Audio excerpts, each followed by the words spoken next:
जो विंटर आई। Hello everyone, I am Aarti Rajpal. मेरा प्यार भरा आप सबको नमस्ते, आदाब, सत श्री अकाल और राम राम जी। कैसे हैं आप सब लोग? आशा है स्वस्थ होंगे, मस्त होंगे, अच्छे कामों में व्यस्त होंगे। तो भाई आप सबके शहरों में क्या है हाल चाल ठंड का, बताइएगा। अब भाई दिल्ली में तो काफ़ी ठंड हो रही है, पॉल्यूशन फॉग खूब हो रहा है, जिसके चलते स्कूल की भी छुट्टियां कर दी गई हैं। बड़ी क्लासेस हैं, उनकी क्लासेस लेट हो रही हैं। हालांकि केवीएस में कभी भी ऐसा नहीं होता था।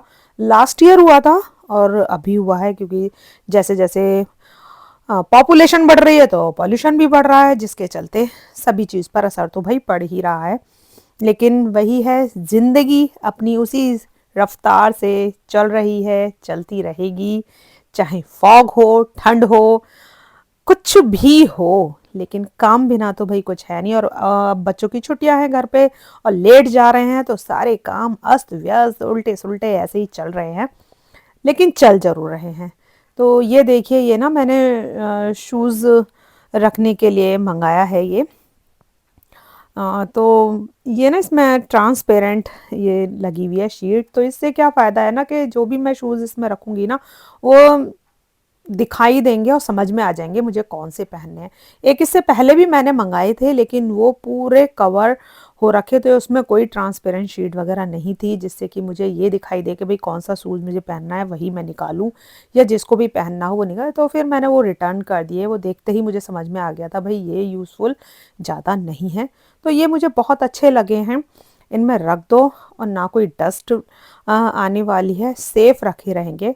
और जो भी पहनने हो देख लीजिए, यहाँ से निकाल लीजिए, पहन लीजिए। तो ये मैंने ना इसलिए भी मंगाए हैं क्योंकि मेरी शू रैक है वो ओपन है। क्योंकि एक वीडियो मैंने आपके साथ शेयर भी करी थी, जो कारपेंटर का काम चला था, तो जो भी वेस्ट मटेरियल बचता है उसकी बनवाई भी है मैंने। तो काफ़ी सारा मटेरियल यार वो लोग बहुत ज़्यादा बर्बाद करते हैं, जिसको हमें किसी ना किसी काम में लगाना पड़ता है। और लगा लें तो अच्छी बात है, और फेंकने में तो कुछ फ़ायदा है नहीं। ये देखिए, उसमें 2 चप्पलें आ सकती हैं, मैं यहाँ पर ये बता रही हूँ आपको। इतने बड़ा साइज़ है, और बड़े जूते तो एक ही जोड़ी आ पाएंगे। तो मैंने जितने भी जो कम पहनने वाले हैं, जो कभी शादी में या ओकेजनली पहने जाते हैं, उनको मैंने इस तरीके से कवर के अंदर रख दिया है। और बाकी डेली यूज़ वाले तो ऐसे ही रखे हुए हैं।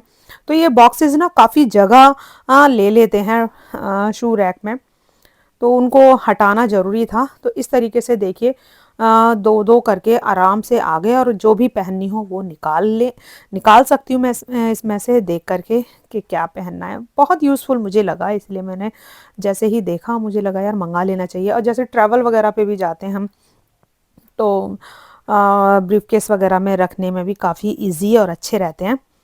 तो भाई वो काम तो चलते रहेंगे, उन कामों के बिना ज़िंदगी नहीं है। और जो कभी कभी के काम हैं उनको करना भी बहुत ज़रूरी है। तो लड्डुओं का सोच रखा था काफ़ी दिनों से, लड्डू बनाने, लेकिन टाइम ही नहीं मिल पा रहा था। एक तो बच्चों की छुट्टियां, ऊपर से ठंड इतनी, मन ही नहीं हो रहा था कुछ भी। लेकिन बनाने तो थे ही, क्योंकि इन चीज़ों की ना तासीर बहुत गर्म होती है, जो हम सर्दियों में ही खा सकते हैं। और हमारे लिए सर्दियों में ये सब खाना बहुत ज़रूरी भी होता है, बच्चों के लिए, सभी के लिए। तो बनाना इसलिए भी काफ़ी ज़रूरी हो जाता है। और ये स्पेशली हस्बैंड ही बनाते हैं, मैं इन कामों में बिल्कुल भी एक्सपर्ट तो खैर किसी भी काम में नहीं हूँ कह सकते हैं।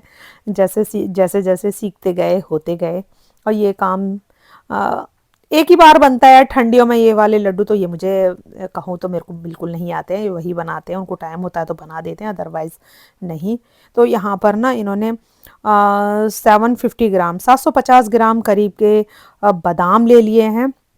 बाकी काजू, अखरोट ये 500 ग्राम है। और ये जितने भी सीड्स हैं ना, ये हैं एक एक पाव, यानी कि 250 ग्राम सारे सीड जो हैं। और बाकी इसमें डाला है कोकोनट, तो एक बड़ा कोकोनट था पूरा। नारियल वो डाल दिया है, मतलब उसको काट के ना फिर मिक्सर में ग्राइंड कर लिया, तो चूरा बन गया उसका।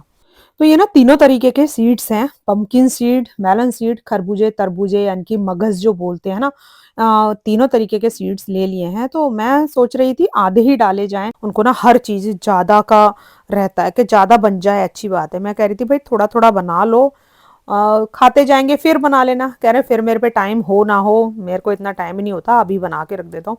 तो उन्हें काफ़ी सारा एक साथ ही बना दिया था। तो यहाँ पर उनको लगा ना कम है, तो उन्होंने पूरा ही 1 पाव का पैकेट डाल दिया। और ये आधा किलो सेसमी सीड है, जिनको ना सबको उनका थोड़ा थोड़ा घी डाल के उन्होंने इसको रोस्ट किया, मतलब फ्राई जैसा कर लिया है। ऐसा नहीं है कि जैसे काफ़ी सारा घी डाल के उसमें बादाम काजू अखरोट सारे तले हैं, नहीं, क्योंकि ज़्यादा घी हो जाता है ना यार फिर। अब बच्चों को तो ठीक है, वो डाइजेस्ट कर लेंगे, लेकिन हमें भी तो खाने हैं ना, क्योंकि हमें भी तो थोड़ी बहुत तो नीड है ही। हालांकि फैट ज़्यादा हो रहा है, लेकिन फिर भी यार बॉडी के लिए ये सारी चीज़ें बहुत ज़रूरी होती है, इसलिए उन्होंने थोड़ा थोड़ा घी डाल के, ज़्यादा घी नहीं लगाया है इसमें। बहुत टेस्टी, बहुत अच्छे उन्होंने ये लड्डू तैयार करे। तो आधा किलो ये सेसमी सीड यानी कि तिल है, जिसको इसको भी भूनना होता है, क्योंकि बिना भूने इनका टेस्ट फिर अच्छा नहीं आता। भूनना बहुत ज़रूरी है इनका, तो इनको भूनने के बाद में बहुत अच्छा फ्लेवर आ जाता है। तो भी, और पॉपी सीड हैं वो शायद से बहुत कम होंगे, 50 ग्राम करीब होंगे पॉपी सीड हैं। और गोंद है, 200 ग्राम करीब गोंद है, जो उसको भी तला जाएगा। तो मैं सारी जो चीज़ें हैं उनको डिस्क्रिप्शन में लिख दूंगी, अगर आपको नीड हो, ज़रूरत हो तो ज़रूर बनाइएगा और बच्चों को ज़रूर खिलाइएगा, स्पेशली वो मदर्स जो न्यूली हैं, जिन्होंने अभी अपने बेबी को इस दुनिया में लाए हैं ना, तो उन्हें तो बहुत ज़रूरी है। हालांकि ये है कि जो सिजेरियन जिनके बेबीज़ हैं वो नहीं खा सकते हैं, तो लेकिन नेक्स्ट विंटर्स में ज़रूर खाइएगा, ये हमारी हेल्थ के लिए बहुत ज़रूरी होते हैं। और ये 200 ग्राम करीब मखाने हैं, जिनमें ये ब्लैक ब्लैक होता है ना कवर इनका मखानों का, उनको निकाल देना चाहिए। नहीं तो फिर ये खाने में ना कड़कड़ दांतों में आएंगे और ये बहुत गंदे लगते हैं। ये हैं पॉपी सीड यानी कि खसखस जिसे बोलते हैं। तो ये 50 ग्राम लगभग होगी, क्योंकि ये बहुत गर्म होती है, थोड़ा ही डाला जाता है। बाकी इन्होंने लगा कि भाई बेसन में मिक्स करूँगा, बेसन भी भून लेता हूँ, लेकिन जब हमारा मिक्सचर तैयार हुआ ना, तो वो इतना सारा हो गया कि फिर बेसन हमने हटा दिया कि भाई बेसन नहीं डालना है। बोले यार बेसन डालेंगे तो बहुत ज़्यादा हो जाएगा, फिर बेसन हटाना हमें लगा कि हटा देना चाहिए। ये देखिए गोंद ना, जब उसको तलते हैं, गोंद को तलने के लिए हमें ज़्यादा घी की ज़रूरत होती है, क्योंकि बिना ज़्यादा घी के गोंद को तला नहीं जा सकता। और जब वो तला नहीं जाएगा ना, तो एकदम ऐसे नहीं होगा पॉपकॉर्न की तरह, एकदम फूला क्रिस्पी नहीं हो पाएगा। इसलिए इसको भूनने के लिए ही जितना घी ज़्यादा लगा है ना वही लगा है, बाकी सब में आधा एक एक चम्मच डाला हुआ है। और ये देखिए एकदम फूल के ना एकदम क्रिस्पी ऐसे हो जाते हैं, बहुत बढ़िया। और इसमें कैल्शियम की मात्रा तो बहुत भरपूर होती है, तो ये ज़रूर डालें, किशमिश पॉपी सीड और ये जो नारियल जो हमने ग्रेट करके या करा था ना, अभी इसको ग्राइंड कर लिया था, पीस के रख लिया था, वो भी एक साथ हल्का हल्का भून लेंगे, ताकि इनकी नमी जो है मॉइस्चर वो निकल जाए। बस यही रीज़न है, बाकी ऐसे भी डाल सकते हैं, क्योंकि लड्डू है थोड़े दिन रखेंगे तो कहीं फंगस वगैरह भी आने का डर रहता है ना। अगर इसका मॉइस्चर चला जाएगा तो कुछ दिन तक आराम से रख सकते हैं, कोई दिक्कत वाली बात नहीं है। बस सारी चीज़ों को भून के और ग्रेट कर लिया है, और बस इतना ही काम करना होता है इसमें। लेकिन मैं ये कहना चाह रही हूँ कि जो न्यूली मॉम्स है ना, उनको ये चीज़ें बहुत ज़रूरी हैं, खानी बहुत ज़रूरी चाहिए, क्योंकि हमें पता है यार कि खाने और ना खाने के दोनों अनुभव मुझे पता हैं। तो मैं इसीलिए कह रही हूँ कि ये चीज़ें हम लेडीज़ के लिए भी उतनी ही ज़रूरी हैं, जितना हम सोचते हैं ना, अरे नहीं हस्बैंड खा लें ठीक है, हमारे बच्चे खा लें ठीक है। नहीं, आप जब अपना ध्यान नहीं रखोगे ना, तो आप अपने परिवार का बिल्कुल ध्यान किसी भी कीमत पर नहीं रख पाओगे, क्योंकि पहले आप फिट रहेंगे तो आप सबको फिट रख पाएंगे। इसमें एक मैंने ये जायफल भी डाला हुआ है, जैसे छोटा वाला जायफल कहते हैं ना, दो तरीके के जायफल आते हैं, एक जो पूजा में बड़ा वाला होता है और एक गरम मसाले वाला, ये वाला। तो ये भी बहुत गर्म और अच्छा रहता है, तो एक डाला, क्योंकि ज़्यादा सारा था ना मेरा मिक्सचर, इसलिए पूरा एक मैंने इसमें डाल दिया। और यहाँ पर मैंने कोई भी शुगर या गुड़, कुछ भी बूरा जैसे कहते हैं ना शुगर पाउडर वगैरह, कुछ भी यूज़ नहीं किया।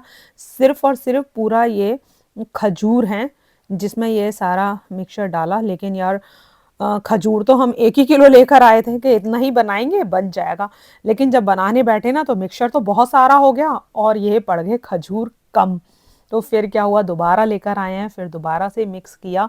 लेकिन अभी तो फ़िलहाल जो बनाने बैठे ना हम, तो बड़ी मुश्किल से ही थोड़ा बन पा रहा था। फिर दोबारा से हमने खजूर को लाया, कट किया, उसको मेल्ट किया। उसमें टाइम यार बहुत लग जाता है खजूर में। अब ये देखिए बिल्कुल सूखा सा लग रहा है ना, तो इस समय ये बन नहीं पाएंगे। फिर ये जो हमें क्या गलती करी हमने ना, इसको खजूर को कट कर लेना चाहिए था बारीक बारीक, और तब इनको घी डाल के फ्राई करिएगा। फिर ये हमने बाद में जब ये दोबारा से खजूर लेकर आए ना और मिक्स किए, तब इस तरीके की टेक्सचर इसका बन पाया ताकि लड्डू बन सकें। और ठंडा होने के बाद में ना फिर ऐसा ही होता है कि नहीं भी बन पाते।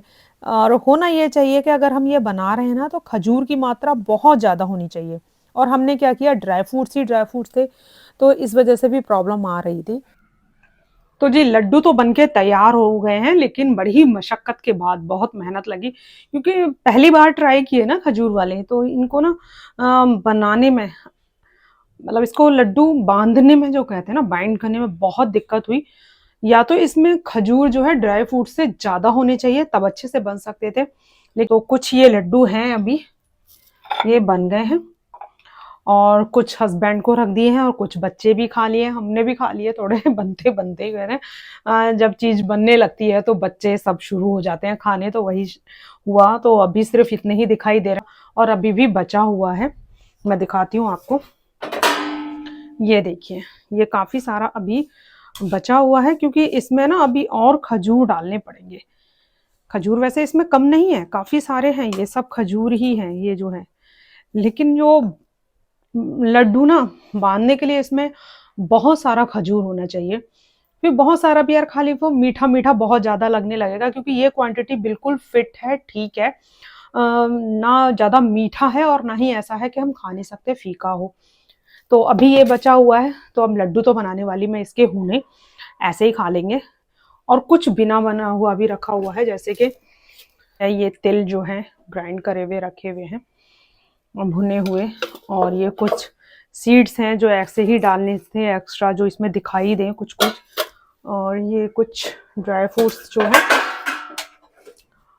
मतलब ये सीड्स हैं जो ग्राइंड करके रखे हुए, मखाना और बादाम, काजू, किशमिश, कोकोनट, पॉपी सीड्स, ये सब कुछ अभी बचा हुआ है। इसको भी बनाना है, क्योंकि खजूर ला के रखे हुए हैं, तो उनमें अगर बनता है इनके लड्डू, ज़्यादा खजूर डाल के देखेंगे अगर बनते हैं, ठीक है। नहीं तो ये ठीक है यार, थोड़ा सा कटोरी में लो, दूध लो और खाओ।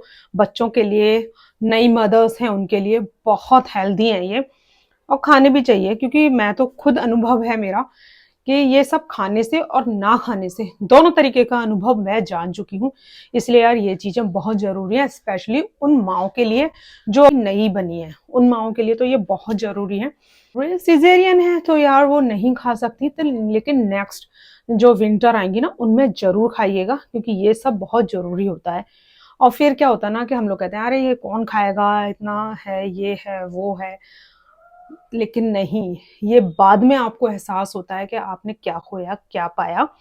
तो इसको आप बिल्कुल भी ना इग्नोर करें इन सब चीज़ों को। यही नहीं कि मैंने बताया तो आपको यही खाना है, ये है।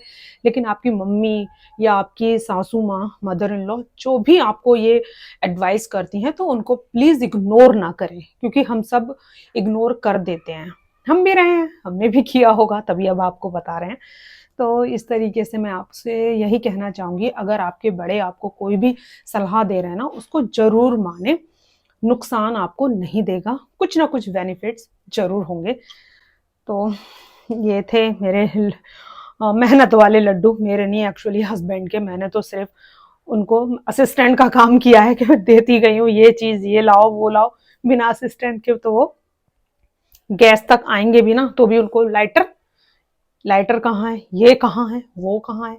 भैया इससे तो लगता है खुद कर लो, लेकिन ये लगता है कि यार कुछ चीज़ तो ऐसी होगी जो हम उनके हाथ की बनी हुई खा लेंगे, टेस्ट अलग हो जाएगा थोड़ा सा। आ, उनको भी बनाना चाहिए थोड़ा सा, तो ये है। तो अगर मेरा वीडियो आपको बिल्कुल भी थोड़ा सा भी पसंद आता हो ना, तो यार एक लाइक तो बनता ही है, तो एक लाइक करिएगा। और सब्सक्राइब ना किया हो तो सब्सक्राइब भी ज़रूर करिएगा।